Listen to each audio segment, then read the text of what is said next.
Halo Ibu dan teman-teman semuanya. Di sini kami sebagai kelompok reviewer akan membahas tentang strategi pemasaran di Indonesia yang memanfaatkan wawasan mengenai subkultur.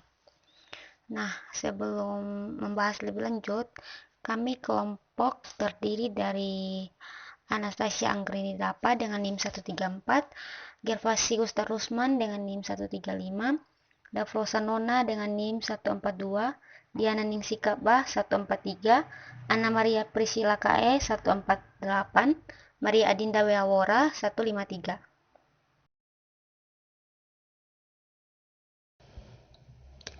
Yang pertama, kita akan membahas tentang subkultur etnis. Jadi, subkultur etnis ini adalah sekelompok konsumen yang disatukan oleh kesamaan budaya atau genetik dan diidentifikasi oleh anggotanya atau orang lain sebagai kategori yang dapat dibedakan. Keanggotaan dalam suatu subkultur penting dalam membentuk kebutuhan dan keinginan masyarakat. Jadi, ada beberapa etnisitas dan strategi pemasaran dalam subkultur etnis. Yang pertama, keanggotaan dalam suatu subkultur penting dalam membentuk kebutuhan dan keinginan masyarakat. Yang kedua, ada cara memasarkan suatu produk atau jasa harus terstruktur sesuai dengan perbedaan subkultur yang ada. Yang ketiga, ada produk yang dipasarkan dengan menggunakan etnis sebagai daya tarik tidak dimaksudkan hanya untuk konsumsi etnis tersebut. Dan yang terakhir, ada de-ethnicization.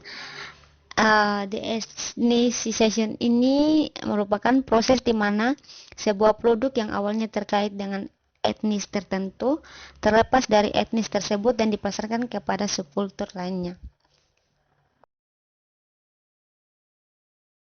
Berikutnya ada contoh strategi pemasaran di Indonesia yang menerapkan wawasan subkultur etnis.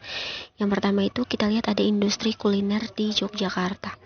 Nah, teman-teman juga pasti tahu nih, kalau misalnya di Jogja itu banyak sekali industri-industri kuliner.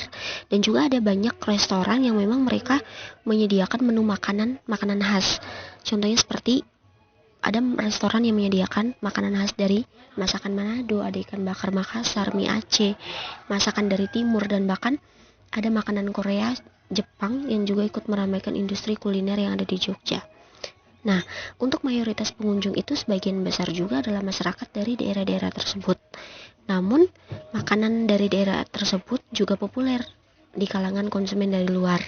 Hal ini disebabkan karena rasa masakan itu mudah diterima oleh lidah konsumen dari luar. Selain itu juga, dengan membawa keunikan suatu etnik tertentu pada sebuah produk itu akan menjadi daya tarik tersendiri bagi konsumen untuk mencoba produk tersebut. Dan yang kedua ada etnis Cina di Indonesia. Nah, teman-teman, etnis Cina itu adalah salah satu populasi terbesar yang ada di Indonesia. Nah, sering sekali masyarakat Indonesia itu menganggap bahwa pasar Cina itu merupakan sarana potensial untuk sarana marketer. Nah, tidak jarang juga ada beberapa produk-produk tertentu dari Indonesia itu mereka mengambil bagian dalam promosi pada event-event masyarakat Tionghoa yang ada di Indonesia. Contohnya seperti Sido Muncul. Dan yang ketiga ada contoh iklan Yamaha. Nah, dalam iklan Yamaha, Komeng dan Rossi, kita lihat bahwa Komeng itu berkebangsaan Indonesia dan Rossi berkebangsaan Italia. Nah, dalam iklan tersebut itu terlihat bahwa Rossi sedang berbicara menggunakan bahasa Indonesia. Selanjutnya, strategi pemasaran yang memanfaatkan subkultur agama. Dewasa ini, strategi pemasaran semakin menggunakan tema-tema keagamaan dan spiritual saat menyapa para konsumennya. Sebelumnya, strategi pemasaran dengan unsur agama dan spiritual sangat dihindari. Namun saat ini hal tersebut telah berubah seiring kebutuhan dan keinginan pasar yang ingin lebih disasar. Meskipun belum ada teori yang secara eksplisit ada kaitannya pengaruh agama pada perilaku konsumen, namun kenyataannya banyak produk di pasaran yang sudah mengarah pada fenomena ini. Subkultur agama berdampak pada variabel konsumen, seperti kepribadian, sikap terhadap gender, tingkat kelahiran, membentuk rumah tangga, dan pendapatan bahkan sikap politik itu sendiri. Para pemimpin atau organisasi keagamaan dapat mendorong atau mencegah konsumen dalam menggunakan beberapa produk. Selain itu, di Indonesia muncul beberapa aliran spiritual yang menyasar konsumen yang menginginkan ketenangan batin, kekuatan spiritual, seperti dapat menyembuhkan penyakit, menghilangkan energi negatif. Aliran ini dapat mendorong minat anggotanya untuk mengonsumsi suatu produk tersebut. Berdasarkan hal di atas, maka subkultur konsumen berdasarkan subkultur agama dapat memainkan peran besar dalam membimbing strategi pemasaran dan perilaku konsumen. Identitas konsumen sebagian besar itu dipengaruhi oleh subkultur mereka.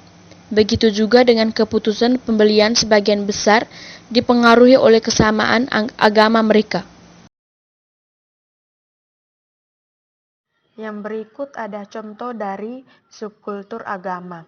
Nah, di sini salah satu aliran spiritual di Bali yang akan membeli produk-produk tertentu yang sudah dipasupati atau didoakan sehingga dipercaya dapat memberikan energi positif bagi pemakainya.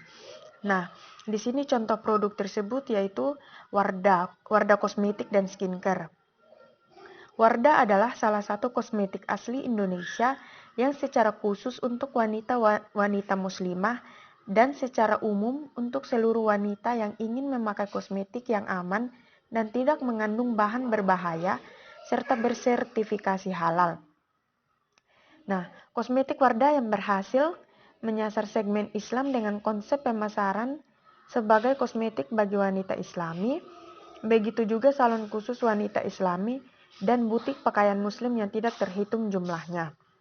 Hal ini membuktikan bahwa pasar untuk umat Islam memiliki potensial besar untuk digarap. Dari contoh tersebut, subkultur pemasaran berdasarkan subkultur agama juga memainkan peran besar dalam membimbing perilaku konsumen. Subkultur regional.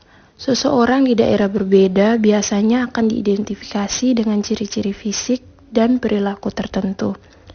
Dan di setiap daerah berbeda, memiliki cita rasa dan kegemaran yang berbeda terhadap suatu benda. Misalnya selera makan, pakaian, dan lain sebagainya. Sehingga orang bisa dengan mudah menebak kelompok masyarakat dengan produk mereka yang spesifik. Contohnya minyak tanah dan gas. Penduduk Indonesia Timur pada umumnya masih memakai kompor minyak tanah. Ini mengakibatkan penjualan minyak tanah di Indonesia bagian timur lebih besar daripada penjualan gas. Sebaliknya, di Indonesia Barat, umumnya masyarakat memakai kompor gas. Penjualannya pun akan berbanding terbalik. Yang berikutnya, jenis pakaian yang ditawarkan di pasaran daerah Aceh akan berbeda dengan pasaran jenis pakaian di daerah Bali.